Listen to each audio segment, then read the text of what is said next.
Oh, look at that. There it is. Yeah, it looks exactly like Dudi with that big fucking fat. Aliens games have been real hit and miss in the past. Recently-ish, sort of, we had the Rebellion Alien vs Predator game, which was fine. It wasn't great, but it was fine. Then we had the game made by Aliens fans. We're Aliens fans. No, you're not! And we all know how that went. Then there was Alien Isolation, which was the first-person survival horror title that was absolutely fantastic, which got criminally scored. And now we've got a new Aliens game that could potentially divide fans again with Aliens Fireteam Elite. Now you've probably already seen other video reviews on Fireteam Elite, and now it's my turn. Yes, the guy who said he'd review Cuckold Simulator when he reaches 1,000 subs. Anyways, I'll start this video off with something that Aliens fans should be aware of right out of the gate. If you're an Aliens fan into the lore and different species of aliens, Fireteam doesn't really follow any of that lore, if that makes sense. Now, Fireteam is made from a new company called Iron Studios, and Fireteam is their first video game, and while it's an impressive first game, by picking a game based in a popular franchise, it's got some hurdles. Before we get to those hurdles though, let's take a look at some raw gameplay footage, and it is a third-person action shooter similar to that of Gears of War and a little bit of Ghost Recon. Now, each Marine has two primary weapons and a sidearm with unlimited ammo, but I never use the sidearm pistol anyways because the main weapons are great. Anyways, you'll start by customizing and creating your own Marine and choosing a class, and thankfully you're not locked into a class like you would be with, say, Destiny. Each class has special abilities, but it also has setbacks too. Now, for example, the medic can deploy a portable healing station that heals allies in its detection field. However, it doesn't have access to some great weapons, nor does it carry that much ammo. Demolishers are basically Vasquez and Drake from Aliens, carrying heavy weapons like the Smart Gun and can launch missiles too, dealing loads of damage. But Smart Guns can only carry a total amount of ammo of 400 rounds, and when you're out of ammo for both your Smart Gun and your Pulse Rifle, you feel as useful as a condom at a baptism. Tear it. I tried to tear it from the side. I can't get a good grip here. You gotta do it like a bag of chips. No, here. Before each mission too, you'll be running around in a Marine hangar where you can purchase new weapons and attachments and weapon skins, perks, and even outfits for your Marine. The customization here isn't too in-depth, but with what's available for an indie title, it's not bad. Thankfully, I could run around as a bald, bearded man in aviators. Now, there are 4 missions with 3 acts per mission too, and before you set out to do a mission, you can equip challenge cards, which will add either perks or nerfs to the round, which will then reward you with more experience and in-game currency. Gameplay-wise, Fireteam Elite is a mixture of Gears of War or Ghost Recon Breakpoint with its third-person view and gunplay, with waves of xenomorphs coming at you like Left 4 Dead. There's also special enemy variants too, like in horde-based games like Left 4 Dead and Back 4 Blood. There's the Pouncer, who will sit back and hide and wait for you to walk past and then pounce on you. The Bursters, which explode, damaging you with acid blood.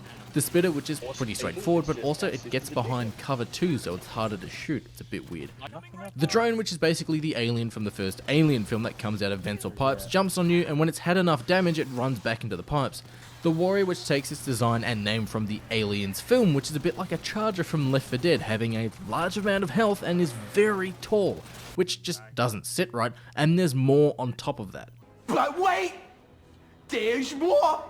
The standard enemies are called Runners, which are a bit of a mixture from the alien from Alien 3 and AVP, running around on all fours, coming at you in waves, and they have the big smooth dome heads. All of these enemy variants too obviously appear on the HUD's motion tracker, but special enemies like the Warrior will appear as a different colour. Fireteam's gameplay though, at least personally to me, it feels like an arcade shooter with an alien skin pasted over the top. It doesn't really feel like an Aliens game at all, and I cannot believe the words that I've written down and I'm reading out of my mouth right now, but there are some design elements that could have been borrowed from Colonial Marines here that would have worked really well. You really are crazy. For starters, the level design, while varied as they are, they're not really scary or interesting. The first level, for example, is set inside what can only be described as environments heavily inspired by Aliens, with tight corridors and all that sort of stuff.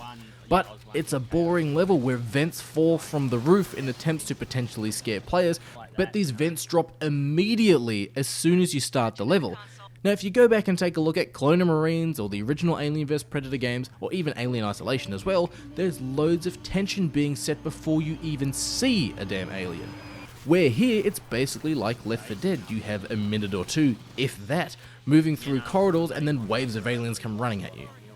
Sure, Fireteam isn't a first-person shooter, nor is it a horror-esque title like previous Alien games, but it is an Alien game, and that level of atmosphere is kind of required.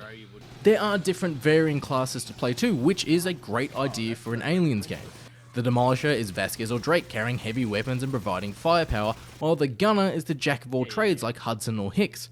But there's also some missed opportunities too. The Medic for starters. Their ability lets them drop a healing station where allies inside the field get healed. Now the only way to recharge the healing station ability itself is by collecting medkits. What's the point of collecting med packs to recharge a healing station? If you've got a medkit, just heal yourself and tell your team you're healing yourself and you need to be covered while you do so. The healing ability for the medic should just slowly recharge over time because you're a medic and that's your ability, and the medic doesn't carry that much ammo compared to some of the other classes. The Technician class has the ability to drop a sentry turret, which is great. The sentry turret scene from Aliens is fantastic, and that's what basically sort of inspired this class, I would presume. Now what would have been great for the Technician is to also have the motion tracker rather than having it as a HUD setup. The Technician's main weapon is a sidearm weapon like a hand cannon or a small SMG, and then also another small weapon or close range weapon like a larger SMG, sort of like a MP5 or a shotgun. So they've basically got an Uzi and then an MP5 or an Uzi and a shotgun. And it would have been great if besides the sentry turret they also had the motion tracker, that when equipped they would equip their sidearm using like the Uzi or something, and then the player could call out or ping where motion is coming from. Me and my mates found that the Technician wasn't really a needed class too, because if we had two heavies, or by calling out enemies we didn't need to drop a sentry down. Also throughout levels you can find equipment out in the field like mines and incendiary ammos and also fucking sentry turrets. So what's the point of having a class that can place down a sentry turret as their class ability, when you can find sentry turrets out in a mission and use them as the medic or gunner class? Say what you will about Colonial Marines, because the game is pretty crap and it's still crap, but by using the motion tracker in that game and holstering your primary weapon to do so, it was a good idea. It could have been a great mechanic to bring along into Fireteam where you or your friends decide whether you actually need the Technician due to having the motion tracker and the sentry turret, and then just remove the option to find sentry turrets in-game. There are some smaller changes that could have been made to other classes too, like the Demolisher class, which is the only class that can use heavy weapons like the smart gun and a rocket launcher and a heavy flamer. Now due to the nature of carrying these heavy weapons, it would have been cool if they can't sprint and they can't dodge, so heavy enemies would generally need someone close to them in case any xenomorphs were chasing them and getting ready to pounce on them. Now, this isn't really a negative, and I totally get why Cold Iron did it, basically using the Left 4 Dead model or idea of having special enemies. But if you're an Aliens fan, seeing a warrior, which is the design of the xenomorphs, as a heavy unit and having a large amount of health and being very tall, kind of feels wrong. The game doesn't really use the lore or mechanics or on-screen characteristics of the Aliens films. Warriors have heaps of health, drones have the same too, but when they've taken enough damage they just run off and hide. Warrior watch him or nothing.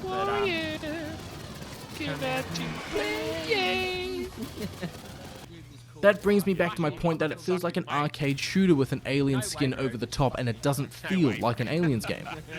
Yeah, somebody said alien, she thought they said illegal alien. Fuck you, man. Sure, it sounds like an Aliens game, as the elephant noises of xenomorphs and the electric burst of the pulse rifle sounds great like they always do.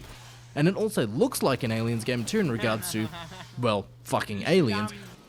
A fucking alien. But the longer you look at it and the longer you play it, something just doesn't feel right. And I think that's my problem with a new studio making a game with a beloved franchise like Alien. Speaking to a couple of mates of mine, one asked if Fireteam Elite would have been a better game if it was Starship Troopers rather than Aliens, and honestly, I think yeah. Being a larger Alien fan than Starship Troopers, just the random decisions made for the game like the motion tracker, the medic's ability, how special aliens work and such, you either need to nail the aliens aspect of the game out of the park, or some hardcore fans, and no, I wouldn't consider myself a hardcore fan, but those fans will see these issues with the lore and the special xenos and the weapons and such, and they'll just switch their brain off and hate the game. Also, just like basically every Alien game, you don't just fight aliens here, but also synthetics. Yep, just like in Colonial Marines and Isolation and such like that, you'll face off against androids hired by Weyland-Yutani. I don't know about you, but I don't buy and play aliens games to fight androids, just like I don't watch Formula 1 to learn how to cook a roast duck. By far though, my two biggest issues with Fireteam Elite is the pulse rifle and the team. Now let's take a look at one of cinema's most iconic weapons. Yes, it looks like the pulse rifle, and yes, it sounds like the pulse rifle, however, it doesn't have the undermounted grenade launcher. Come on dudes, it's one of the most iconic movie weapons of all time and it doesn't have the grenade launcher? That's like having a Star Wars game with a lightsaber that doesn't have a color, or James Bond's car not having gadgets, or Batman not having those wonderful toys. Get those wonderful toys. It looks like Cold Iron Studios took Hicks's advice and just chose not to mess with it. Yeah, I noticed. Also, for whatever reason, this game is only 3 players, however there are 5 classes to choose from. Now you do unlock an extra class, the Sniper class, when you finish the story for the first time, as well as harder difficulties. But only 3 players can play at once. Me and my mates found that the Medic class and the Technician class pretty pointless, seeing as you can find sentries and the healing ability of the Medic was pretty useless as it recharges on medpacks, where you can just use the medpacks to heal yourself. Having Fireteam Elite as a 4+ player game, shit, maybe even as a 6 player game or more than that, would have been really interesting, seeing as you would have had a full squad just like at the start of Aliens. Then if your crew died, like how players die in say Left 4 Dead, you had the opportunity to rescue them later on when they've been cocooned. You could have drones come in and sneak and grab players, and if your team wasn't fast enough to grab you back, you got captured and cocooned and then removed as an active player until you were saved. However, there are some things that Fireteam Elite does pretty well.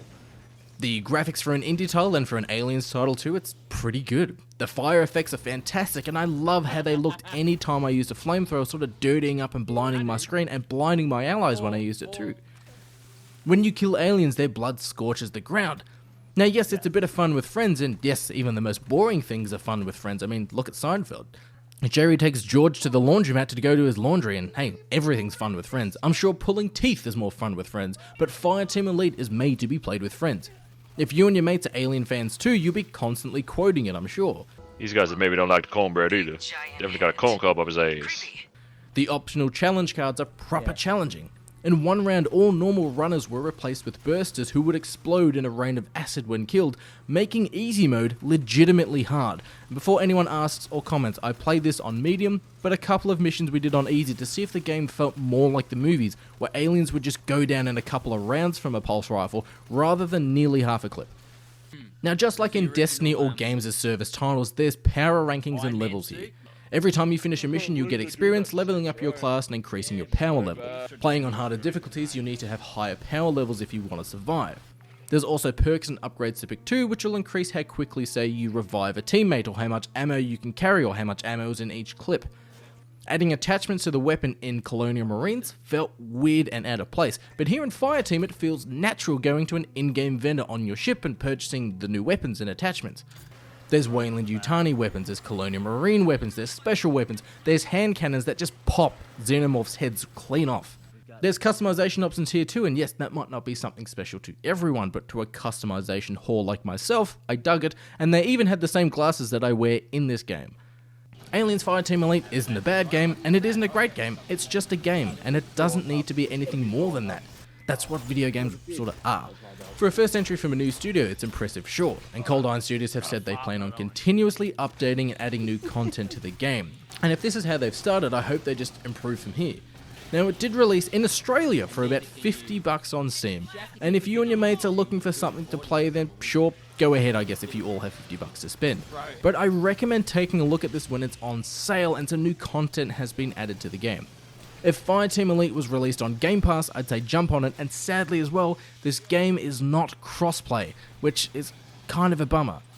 However, right now as at the time of this recording and upload, if you like Left 4 Dead style games and basically aliens skinned over the top of it with third person action, then it might be your jam.